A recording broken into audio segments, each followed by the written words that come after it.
I wouldn't really say we had a new lesson today, but we're going to really dive into those word problems. You've seen a lot of these on your homework, so now we're going to officially do it in class together. So we're going to use scale factor and proportions and apply it to real world situations. Good old blueprint problems. These come up a lot. On a blueprint, 1/8 of an inch represents 1 foot. If the height of a wall is 1.5 inches on the blueprint, what is the real height of the wall in the building? I'm going to teach you how to do this 2 different ways. Let's start with the proportion way. The proportion way is actually very easy because you do not need to convert or adjust any of this information that we are given. So you simply place it into a proportion. So what's the building scale? 1/8 inch, 1/8 inch equals 1 foot. So you write it as a ratio. That's the scale we were given. The height of the wall is 1.5 inches on the blueprint. So where do I put in my proportion, where do I put 1.5 inches? In the numerator, because we need to match inches with inches, yes. And then this will be the height of the real wall in the building. Now, what's great about this is that even though these units are different, when we cross multiply inches times feet divided by inches, the inches will cancel, inches divided by inches.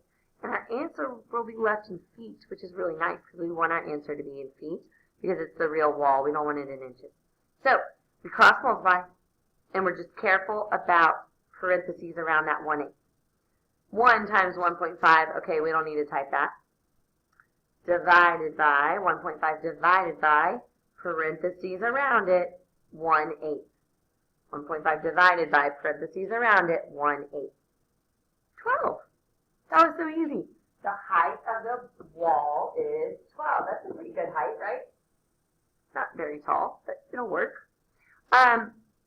Notice, like I said, I did not convert anything. I didn't change that fraction. I didn't change that decimal. I kept it all like that. Cross multiplied. I just made sure that I was consistent in my ratio. Inches is to feet as inches is to feet. Now, that's all fine and dandy, but what if I really wanted to know how much bigger is the building than that piece of paper? How many times would I need to enlarge that piece of paper to make it into the actual building? What is the scale factor? So let's talk about that. Scale factors are unitless. What does that mean?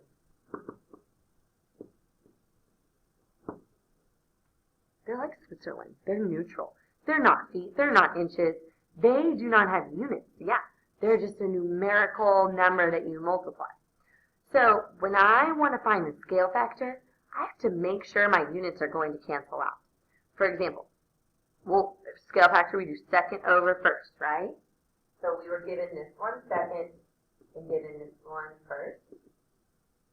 Now, right now, that's a really ugly scale factor. First of all, you're not supposed to have a fraction inside a fraction. That is not simplified. But do not simplify it until your units match. So when we were cross-multiplying, did we have to convert units?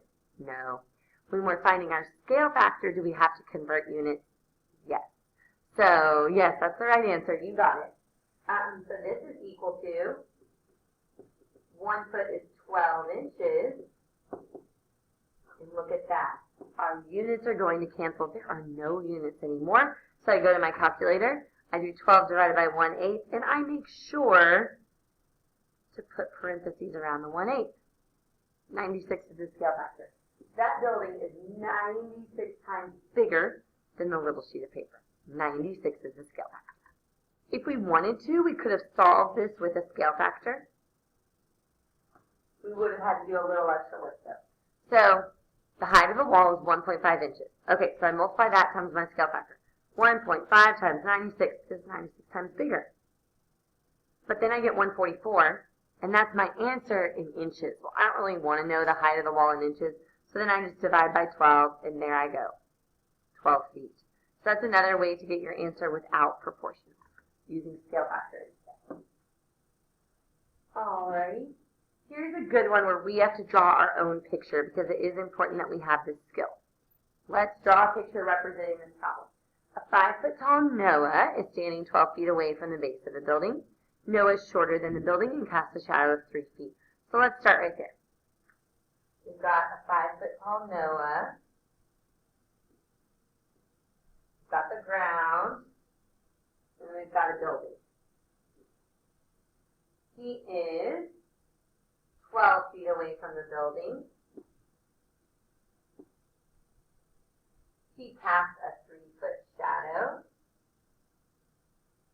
If their shadows end at the same point, so what I need to do is force their shadows to end at the same point. So there's his shadow, and then there's the building shadow, the whole 3 plus 12. What is the height of the building? So there's our picture. Are we okay with that? You would need to know how to draw that yourself. So we've got the building, we've got Noah, and their shadows are ending at the same point, so that is the shared angle. The shared angle in our 2 right triangles. You're allowed to assume they're right because we're going to assume buildings are perpendicular to the ground and that we're standing perpendicular to the ground. All right, let's solve for x. X is to 15 as, oh sorry, that's not 15, that's his arm. Look, his arm looks like the 1 in front of the 5. X is to 5 as 15 is to 3. Is everyone okay with where I got the 15? I didn't use 12. I added 12 and 3. Okay. X is 5 as 15 is to 3. Okay. So 12 does not show up in our proportion at all because 12 is not a side of a triangle. Okay, that's easy. Cross multiply. 25 feet tall building.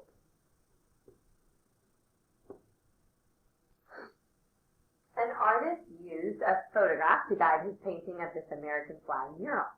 He used a scale of 3.5 feet on the mural equals 1 inch on the photograph. So there's our scale that we're given. We can generate a scale factor out of that. What are the dimensions of the photograph? So this is what I would do first. I know that 3.5 feet equals 1 inch. So if I want to know the dimensions of the photograph, I can just divide my dimensions by 3.5 because they're in feet and 3.5 is in feet. And it's kind of like our scale factor, although it's not our official scale factor because it's 3.5 to 1. Could I set up a proportion? Yes. 3.5 is to 1 as 14 is to x. But if you notice, I'm just going to end up doing 14 times 1 divided by 3.5. So 14 divided by 3.5. See that? So the height of the picture is going to be 4. And now do it with the width. You can do a proportion. 3.5 is to 1 and 21 is to y. Or you can just do 21 divided by 3.5. Oh, that's normal. It's a 4 by 6 photo that he was using. That's a standard size photo. Okay, and those are inches. What are the dimensions of the photograph? 4 by 6. What is the scale factor from the photo to the mural? That means we're getting bigger. That means we want our scale factor to be greater than 1. So this is what we do like we did in the other problem. We do 3.5 feet over 1 inch. But then we realize we are not allowed to have feet and inches. Those do not cancel, and we want them to cancel. So pretty much I'm just doing 3.5 times 12 to convert it to inches. 42 inches over 1 inch. Inches cancel. The 1 is unnecessary. So the scale factor is plain old 42, no units.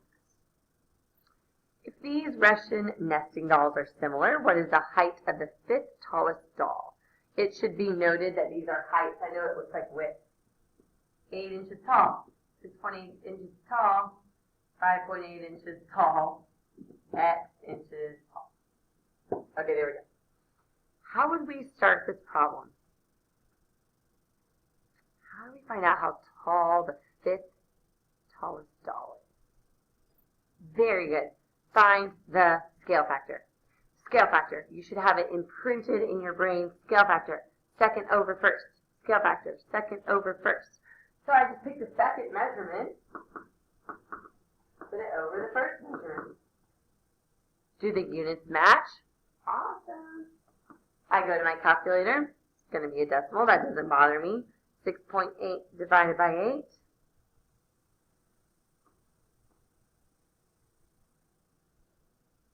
That's my scale factor. That is the number that gets me from 1 to 2, 2 to 3, 3 to 4. So like if I did 8 times 0.85, oh, I get 6.8. 6.8 times 0.85, oh, I get 5.78. So now I'm just going to keep multiplying. 5.78 times 0.85,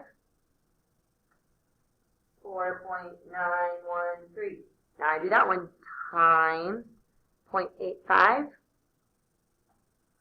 4.176. If the problem told me to round, let's say it said rounds and nearest hundredths, then it would be 4.18 inches tall. So very good. Find the scale factor, multiply by the scale factor to find the missing height.